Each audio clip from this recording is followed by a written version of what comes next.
esam grupė be rėmų. Viena antroji grupės be rėmų. Tai taip gavosi, kad mes atėjom tik 2 iš 4, tai trūksta dar Justinos ir Vaivos. Aš Miglė.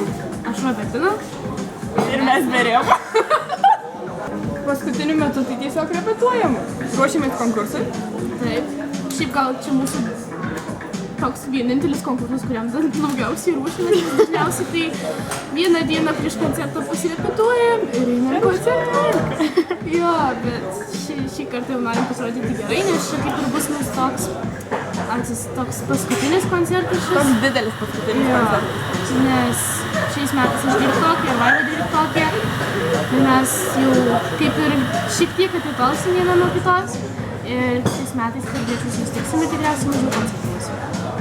Tai mes jau esam 4 metus kartu. Tiksliau, Miglė, Vaiva ir Justina esam 4 metus kartu. Robertina pas mus prisijungė jau maždaug prieš 2 metus. Kur 2 metai, jau gegužės 17 bus lygiai 2 metai, kai aš prisijungiau prie šitos grupės, net buvau įkrikštinta.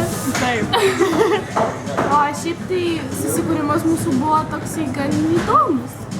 Nu, buvo vieną dieną pas Vaivą atėjo Justina su tokiu dideliu sąsiuviniu. Padėjo, sako, viskas, kuriam grupę. Tai Vaivos mama ten sako, atsimenu, žvengiu, ten iš jų, sako, nieko čia iš jų nebus. Bet va, kas dabar gavosi. Kūrė grupę. Tai dėkoju mūsų blondinėm. Kad mus paliko vienas dviesi čia. Taip, ir kad mes čia visko prikalbėjom. Šauniai.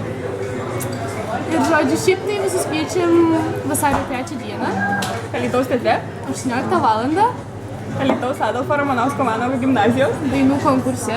Ir pamatysite mus ir dar daug žmonių.